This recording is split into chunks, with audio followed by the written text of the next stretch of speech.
नमस्कार दोस्तों, welcome to UP regular classes. आज के इस वीडियो पे हम लोग बहुत ही महत्वपूर्ण चर्चा करने वाले हैं।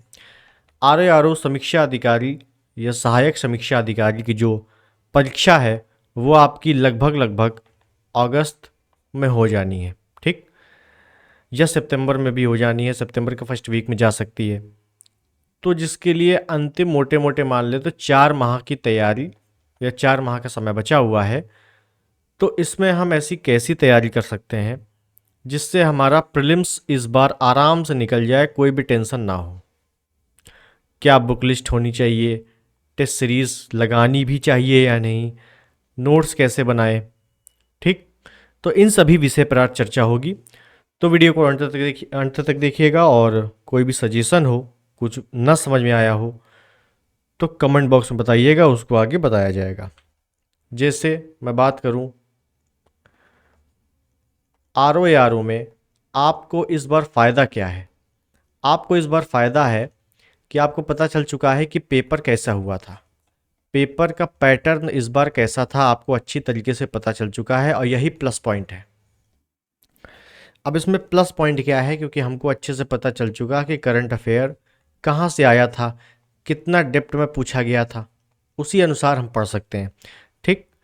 जो जीएस जीके का पोर्शन था वो कितना हार्ड था और जो हिंदी का पोर्शन था वो कितना हार्ड था या इजी था, ठीक। तो जैसा कि मैं बिल्कुल पॉइंट पे आता हूँ, तो मैंने आपको पहले भी बताया था आरओ को जो 11 फरवरी का एग्ज़ाम हुआ था कि करंट अफेयर आप 6 माह की पढ़ के जाइए डेप्थ में, और अगर आपको ज़्यादा पढ़ना है तो पिछले 8 माह की पढ़ के जाइए। और इस बार भी आया वहीं से था और इस बार फिर से वहीं आएगा कि 6 माह का करंट आपको डेप्थ में पढ़ना है, ठीक। कुल मिला के अगर बात करूं तो जनवरी 2024 से आपको करंट पढ़ना है, 2023 का करंट छूना भी नहीं है, इतना समझ लीजिए। जनवरी 2024 से करंट स्टार्ट कीजिए और आपका अगस्त सितंबर या जब भी पेपर हो आराम से कवर हो जाएगा, ठीक। अभी ज़्यादा टाइम नहीं हुआ है, आप आराम से मंथली वीडियो कवर कीजिए किसी भी चैनल का, या मैगज़ीन कवर कीजिए मंथली वाली। और लगभग जो 3 महीने हो चुके हैं, जनवरी फरवरी मार्च, इसको आराम से कवर कर लीजिए या नोट्स बना लीजिए, जो भी बनाना हो आपको, उसके अनुसार आप करंट अफेयर अच्छे से कवर कर सकते हैं, ठीक। क्योंकि करंट अफेयर का रोल काफ़ी अच्छा है, चाहे आप यूपी पीसीएस की परीक्षा दीजिए या आरओ की दीजिए या किसी भी अन्य परीक्षा दीजिए, अन्य विभाग की या अन्य आयोग की, उसमें करंट अफेयर का वेटेज अब बढ़ता ही चला जा रहा है, ठीक है। इस बात से आप सहमत होंगे। और अदर अगर जीएस जीके की बात करें तो अगर हिस्ट्री का पोर्शन देखें, मैं एक इन्फॉर्मेशन देना चाहता हूँ कि हिस्ट्री के लिए मैं एक अलग वीडियो बनाऊँगा, हिस्ट्री में मॉडर्न हिस्ट्री के लिए, कि मॉडर्न हिस्ट्री को कैसे कवर करें। क्योंकि मॉडर्न हिस्ट्री के सबसे ज़्यादा क्वेश्चन आते हैं, बहुत कन्फ्यूजन होती है कहाँ से पढ़ें, एनसीईआरटी देखें, स्पेक्ट्रम देखें, या किरण पब्लिकेशन देखें, या केवल घटना चक्र देखें, तो बड़ा कन्फ्यूजन होता है। तो हिस्ट्री के लिए मैं आपको आराम से बुक लिस्ट बताऊँगा, उसको आप फॉलो कर लीजिए। उसी बुक से इस बार भी क्वेश्चन आए थे, ठीक, वो सबूत के तौर पर मैं आपको पूरी दिखाऊँगा। हिस्ट्री में आपको पता है एंशिएंट आता है, मिडिवल आता है और मॉडर्न आता है। तो जैसे मैंने बताया कि मॉडर्न सबसे ज़्यादा है, इसके लिए मैं अलग से बनाऊंगा, क्योंकि सबसे ज़्यादा क्वेश्चन आते हैं तो इसमें थोड़ी सी अलग मेहनत करनी पड़ेगी, ठीक, अलग मेहनत। इन दोनों के लिए तो कोई भी आप एक बुक ले लीजिए, कोई भी एक बुक जो आपको पसंद हो, जो भी पसंद हो, और घटना चक्र, बस इतने में से ही आता है। इस बार भी इतने में से ही आया था, कुछ अलग नहीं आया था। पॉलिटी की बात करें, ये सब वो मेजर पोर्शन वाले हैं, जैसे हिस्ट्री है, पॉलिटी है, geography, environment, current affair, UPG के, ये सब मेजर पोर्शन है कि अगर आपका इतना कंप्लीट है तो आपका प्रीलिम्स तो कोई रोक ही नहीं सकता, चाहे आरओ हो या यूपी पीसीएस हो। तो जैसे पॉलिटी की बात करें तो पॉलिटी के लगभग 10 से 12 क्वेश्चन आते हैं। तो अगर आप केवल घटना चक्र पढ़ते हो, घटना चक्र प्लस कोई भी एक बुक लगा लेते हो, अब एक बुक में आप महेश वर्णवाल पढ़ सकते हो, महेश वर्णवाल, क्योंकि आरओ खास आरओ की बात हो रही है तो यहाँ पे क्या होता है कि फैक्ट पूछा जाता है, सबसे ज़्यादा फैक्ट। अब फैक्ट पूछा जाता है तो यहाँ पर एनसीईआरटी काम नहीं करती है, ठीक है ना, एनसीईआरटी यहाँ पे काम नहीं करती। तो आप उसमें महेश वर्णवाल ले सकते हो, या परीक्षा वाली की पुस्तक आती है, पूरा फैक्ट बेस है परीक्षा वाली, ये ले सकते हो, है ना। लेकिन घटना चक्र कंपलसरी है, और कोई एक बुक बस पॉलिटी में आप आराम से कवर कर सकते हो, कोई बड़ी चीज़ नहीं है।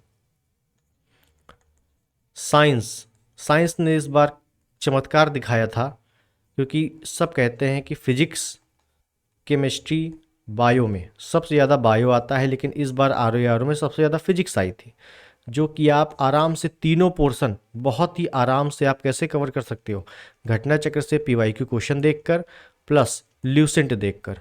ये ल्यूसेंट वो वाली नहीं है ब्लू वाली, ये ल्यूसेंट है ओनली साइंस वाली, केवल साइंस के लिए जो ल्यूसेंट आती है उसको करके आप आराम से कवर कर सकते हो, केवल साइंस वाली, सॉरी केवल साइंस की ल्यूसेंट, हाँ ठीक।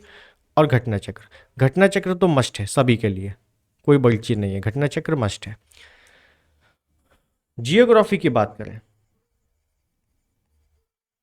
तो जियोग्राफी में पीवाईक्यू वही घटना चक्र प्लस एक बुक। और बुक अगर मैं सजेशन करूं तो आप एनसीईआरटी, अगर आपको नहीं मज़ा आ रही पढ़ने में, हालांकि एनसीईआरटी आप 11th क्लास की पढ़ सकते हो, लेकिन एनसीईआरटी अगर नहीं पढ़ना है तो महेश वर्णवाल की पुस्तक पढ़ सकते हो, महेश वर्णवाल सारे क्वेश्चन आ जाएंगे, इस बार भी आए थे, कोई बड़ी बात नहीं है, ठीक है, कोई बड़ी बात नहीं है। पीवाईक्यू घटना चक्र बहुत इंपॉर्टेंट है। कई लोग बोलते हैं 30 साल का पेपर केवल कर लो हो जाएगा, तो भैया यही तो है 30 साल का पेपर, कोई अलग थोड़ी ना है। 30 साल का पेपर का मतलब क्या है, जो पिछले वर्षों में पूछे गए प्रश्न है, तो इसमें भी वही पूछे गए प्रश्न है, काम खत्म। तो जियोग्राफी के लिए घटना चक्र, Mahesh Varnwal plus map. Map आप भरना सीखो, आप ब्लैंक मैप लीजिए, आपने जैसे अफ्रीका पढ़ा, अब अफ्रीका का ब्लैंक मैप लीजिए और उसको भरना शुरू कीजिए अपने हाथों से, बिल्कुल बिना देखे, कोई आपको बुक नहीं होनी चाहिए, आप बिना देखे आप भरिए, पूरे जो देश है उनको भरिए, जो प्रमुख पहाड़ियाँ हैं, जो वहाँ पर प्रमुख पहाड़ियाँ हैं उनको देखिए। जैसे अफ्रीका में आपने मैप देखा कि ऐसे कुछ मैप है, ठीक। आपने देखा कि चलो ठीक है, यहाँ पर विक्टोरिया है, विक्टोरिया झील है। आपने देखा यहाँ पर एटलस पर्वतमाला है, एटलस पर्वतमाला है। यहाँ पे आपने देखा हॉर्न ऑफ अफ्रीका है, हॉर्न ऑफ अफ्रीका। इस टाइप से आप भरिए मैप को, तब जाके मैपिंग कवर हो जाएगी, मैपिंग रटी नहीं जाती है, ठीक है। उसके बाद अगर बात कर लें यूपी जीके की, तो यूपी जीके में तो कुछ नहीं करना है, केवल आप पीवाईक्यू देख लीजिए, आराम से हो जाएगा। पीवाईक्यू प्लस यूपी का करंट अफेयर इंपॉर्टेंट है, ठीक है ना। अब पीवाईक्यू, क्योंकि यूपी में कोई ऐसा विशेष प्रश्न नहीं आया था इस बार भी, और ना ही पिछली बार आया था, और ना ही आता है कि बहुत उसके लिए बुक पढ़नी पड़े, तो आप पीवाईक्यू पढ़ लीजिए। कुल मिला के घटना चक्र इंपॉर्टेंट है, और एक बुक में आप परीक्षा वाली की ले सकते हैं, या एक आई दृष्टि की बुक आती है ना, वो ले सकते हो। तो यूपी जीके में इतना ही कर लोगे तो आराम से हो जाएगा। ये वो पोर्शन है जो मेजर पोर्शन है, वो बता रहा हूँ, ठीक। आप जैसे एक इन्वायरमेंट की बात कर लें, एनवायरमेंट, तो एनवायरमेंट में भी जैसे क्वेश्चन आए थे, तो एनवायरमेंट क्या है कि आपका थोड़ा थोड़ा जियोग्राफी वाला पोर्शन में चला जाता है, जैसे एग्रीकल्चर भी जियोग्राफी में चला जाता है। तो आप अगर महेश वर्णवाल भी पढ़ लोगे तो कोई दिक्कत नहीं होगी, लेकिन मैं कहूँगा घटना चक्र सफिशियंट है, बस। घटना चक्र अगर आपने डिटेल में पढ़ ली है तो बस कुछ नहीं चाहिए आपको, हो जाएगा। और इतने में प्रीलिम्स आपका आराम से हो जाएगा, आराम से हो जाएगा, कोई बड़ी चीज़ नहीं है, सबका निकलता है इतने में, है ना, कोई बड़ी चीज़ नहीं है।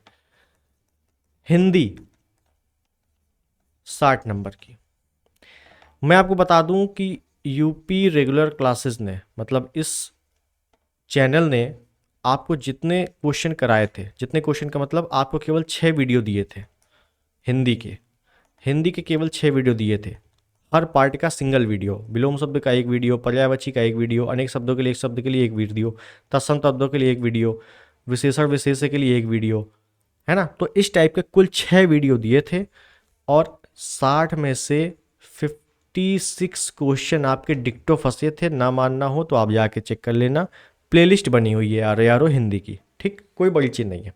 तो हिंदी पे आप पूरा विश्वास कर सकते हो, क्योंकि जो प्रश्न कराए जाते हैं आपको यहाँ पर, वो किसी बुक से नहीं होते, एक सिंगल बुक से नहीं होते, वो महेश वर्णवाल, सॉरी परीक्षा वाली की पुस्तक जो आती है हिंदी की उससे भी होते हैं, और जो आदित्य की आती है उससे भी होते हैं, जो ल्यूसेंट आती है हिंदी की उससे भी होते हैं, जो डिकोड एग्ज़ाम की एक पुस्तक आती है ना, आपने देखा होगा, उससे भी थोड़े बहुत होते हैं। और वासुदेव नंदन त्रिपाठी से भी होते हैं, पीएन पांडे से भी होते हैं। तो सब मिक्स क्वेश्चन होते हैं। ठीक, कोई ऐसा मत सोचो कि एक बुक से डायरेक्ट छप गया है, बिल्कुल नहीं। सब मिक्स क्वेश्चन होते हैं। जो नए क्वेश्चन है वो भी एक्सपेक्टेड, और PYQ सभी तो हैं ही, है ना, तो इम्पोर्टेंट है। तो आप हिंदी के लिए तो विश्वास कर सकते हो, कोई ऐसा बड़ी बात नहीं। हिंदी में 56-57 नंबर लाना कोई बड़ी बात नहीं है, ठीक है। तो इतना अगर आप कर लोगे तो आराम से हो जाएगा। और अगर मैं एग्ज़ाम डेट की बात कर लूँ, समझिएगा, अगर मैं एग्ज़ाम डेट की बात कर लूँ तो एग्ज़ाम डेट कोई फिक्स अभी बता नहीं सकता है, लेकिन फिर भी अगस्त सितंबर तक आपका एग्ज़ाम RO का हो जाएगा। अब दिक्कत यह है कि अगस्त सितंबर तक हो जाएगा, तो कुल मिला के अभी टाइम है, ऐसा लोगों को लग रहा है, ऐसा जो स्टूडेंट है उनको लग रहा है, और वो पढ़ाई नहीं कर रहे हैं। तो ये गलत बात है। ठीक, RO का एग्ज़ाम 2024 में हो जाएगा, 2027 से पहले नहीं आने वाला, 2027 से पहले बिल्कुल नहीं आने वाला। तो अच्छा मौका है, प्रीलिम्स है, आप पास कीजिए। मेंस है, मेंस में ऑब्जेक्टिव है और थोड़ा बहुत हिंदी का डिस्क्रिप्टिव है। आराम से आप लखनऊ में बैठ सकते हो, लखनऊ सचिवालय में। ठीक, कोई, और ये जो है 2027 से पहले नहीं आने वाली वैकेंसी, ये भी ध्यान रखो, ठीक है। तो जो इस समय आराम कर रहे हैं उनका नहीं निकलने वाला। जो इस समय पढ़ रहे हैं, इस समय पढ़ रहे हैं कि दूर दूर तक अभी एग्ज़ाम का था पता नहीं है, लेकिन वो फिर भी लगे हुए हैं, कायदे से लगे हुए हैं, उन्हीं का एग्ज़ाम निकलने वाला है, ये भी समझ लेना, ठीक है ना। जो ये सोच रहे हैं कि ठीक है अभी अप्रैल है, मई जून से स्टार्ट करेंगे, तो कभी निकलने वाला नहीं है इनका एग्ज़ाम, ये भी ध्यान रखना। RO है ये, RO है। एक बार PCS का प्रीलिम्स आराम से निकल सकता है, लेकिन RO का प्रीलिम्स PCS से टफ होता है, इतना समझ लेना, ठीक है। अगर आप मेरी बात से एग्री हो तो ज़रूर बताना। तो अगर आप हिंदी चीज़ें करते हो तो आराम से आपका प्रीलिम्स निकल जाएगा, कोई बड़ी बात नहीं है प्रीलिम्स निकलना, ठीक है ना। कोई एक सोर्स फॉलो करो, उसको बार बार फॉलो करो। और ख़ासकर मैं अगर बताऊँ आपको, ख़ासकर मैं आपको एक वीडियो दूंगा मॉडर्न हिस्ट्री के लिए, मॉडर्न हिस्ट्री के लिए। मॉडर्न हिस्ट्री के इस बार RO में पूरे क्वेश्चन कहाँ से आए थे वो बुक बताऊंगा, केवल एक बुक बताऊंगा, उसको फॉलो कर लोगे तो क्लियर हो जाएगा। क्योंकि मॉडर्न हिस्ट्री में बहुत सारा पोर्शन है ना, बहुत पोर्शन है। तो उसको कैसे कवर करना है वो मैं बताऊंगा, आराम से हो जाएगा, कोई बड़ी चीज़ नहीं है, ठीक।